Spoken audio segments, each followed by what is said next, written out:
Bizarre Brain Comics.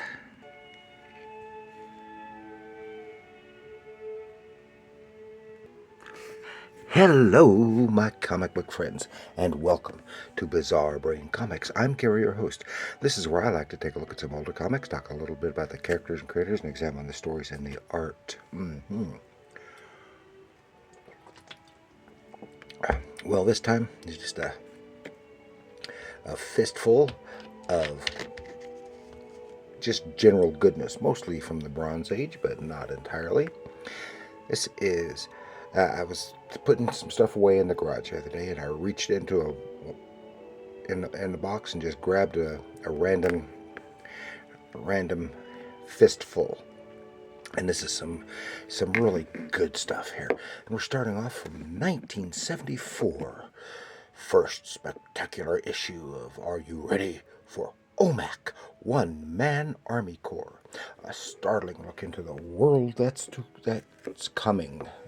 That's awkwardly written. Probably said something about look at the world to come, or something like that. And of course, issue number one. I remember when these came out, and I got several of the first issues. Right now I only have these two, I think. Of course, Jack Kirby and OMAC. And of course, OMAC has been recycled, rebooted, and reincorporated into the all Jack Kirby, written, drawn by Jack Kirby, lettered and inked by Mike Royer, and of course, OMAC has John Byrne did a mini series of OMAC, rebooting him, and then they reused the concept for a universe-wide crossover story, and it changed things quite a bit from the original OMAC. Of course, Buddy Blank there, and had all these little robots, and Buddy didn't realize that the girl he liked was a robot. Here's issue 2. It's take a billion. Money is no object, only kill OMAC. In the era of the super rich, Mr. Big can rent a city for assassination. Gee, that sounds kind of familiar. Super rich. Having control over things. Huh? And Brother Eye is where he gets his power from. It's interesting. Then we go. This was I just looked. 1982, was it? Yeah, 1982. The Rocketeer. This is Pacific Comics. Pacific presents the first issue featuring The Rocketeer and Steve Ditko's The Missing Man. 2 big features and 32 pages. This is like the Marvel split titles from the 60s. First half is one, and of course this. Although this is issue 1, it starts on part 3 of The Rocketeer, which the first 2 parts had been featured as a backup, and I think it was Star Slayer. I think it was, and of course Dave Stevens. Rocketeer is Dave Stevens' magnum opus. Had the Disney movie, and based his girlfriend character on Betty Page, and Jennifer Connelly did a pretty impressive job of portraying her, although her name was changed from Betty to Jenny. And those things. I love the movie. Actually, it's because of that movie that I met my wife. She was doing the Rocketeer costume at the Starfest, and that's how we met. Because she's into aviation and a Rocketeer fan. Then, of course, the second story is probably some of Ditko's better artwork from his later in his career, but it was a really goofy character.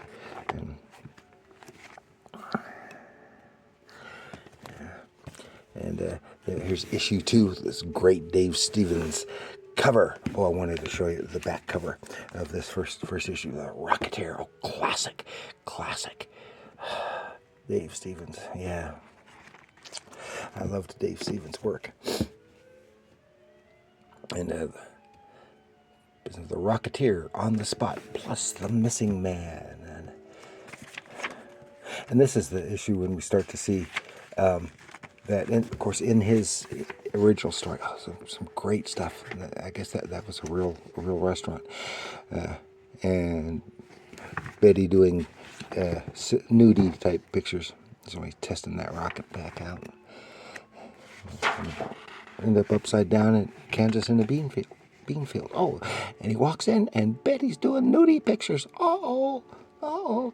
But and this is when we find out that the rocket pack was even though they couldn't use the name, the rocket pack was actually built and designed by Doc Savage. And here too is Monk and Ham. Although can't use the names, but you use image of those characters. And then here we see that it's actually Doc Savage. And of course, in the movie, it was Howard Hughes. Oh, look at that cool airplane. And some great stuff. Then we have The Missing Man, which is really silly stuff. Ditko. Okay, then we have here from DC Comics, Justice Incorporated, featuring The Avenger #1, with this spiffy Joe Kubert cover. And of course, the Avenger is Justice Inc. features the Avenger, which was a pulp hero created by Kenneth Robeson, actually Lester Dent, creator of Doc Savage. And this is just shortly after Marvel had their run with Doc Savage. And I'm not going to talk too much about this because I want to do an episode specifically on this one, drawn by, written by, I saw it, Denny O'Neil, that's what I thought, and art by Al McWilliams on the first issue. But it only ran about 4 or 5 issues, and after that it was all Jack Kirby doing the art, and it looks pretty cool. This is issue #3, and of course it's still written by Denny O'Neil. And it's just surprising for Kirby to be drawing something written by Denny O'Neil. Some great Kirby art, but just his style just doesn't seem really fit the Avenger. But then we go back to 1972, Marvel Comics, Doc Savage, The Man of Bronze, #2. Okay, this is the second issue is The Feathered Serpent Strikes. This issue is great Jim Steranko cover here. It's a classic Steranko cover, with interior art by Ross Andrew.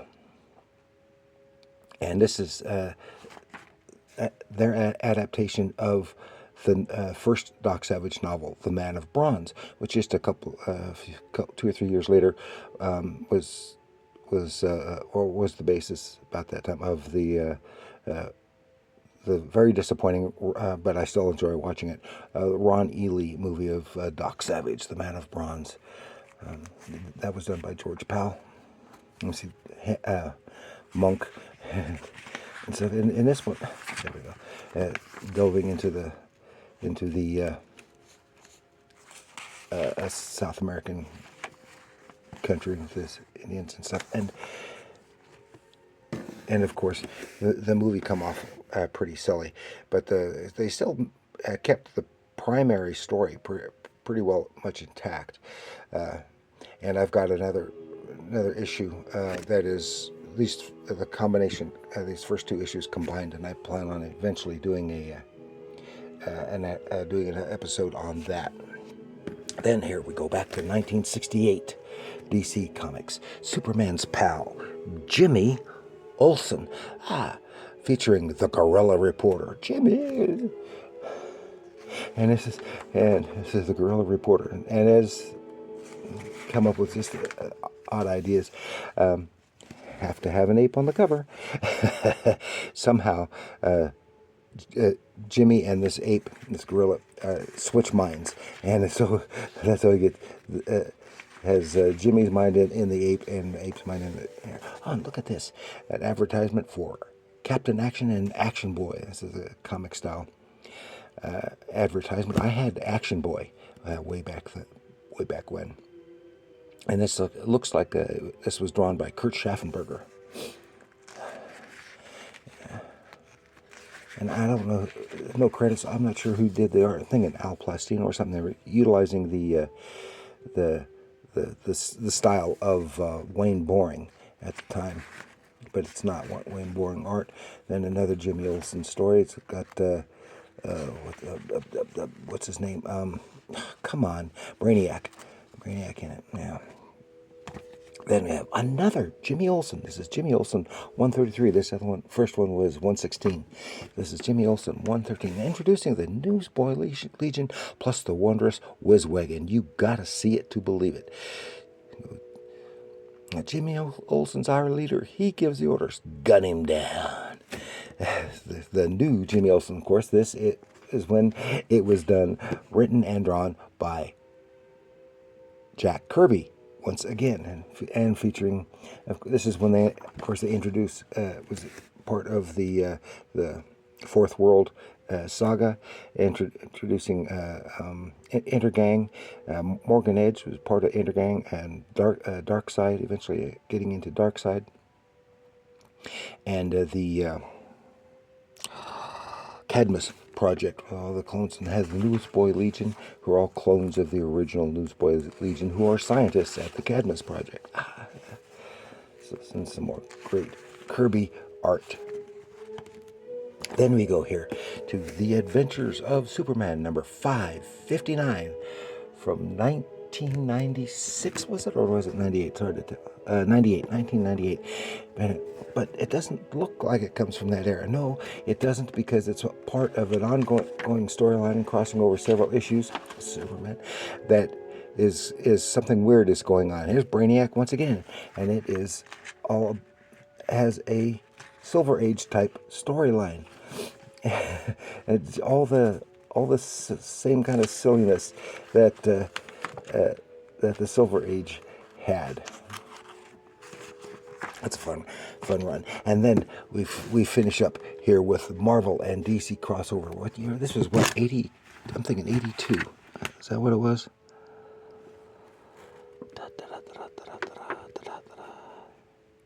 Yeah, 1982, of the Uncanny X-Men and the new Teen Titans. And of course, this is before Dick Grayson dropped the Robin persona in favor of the Nightwing persona.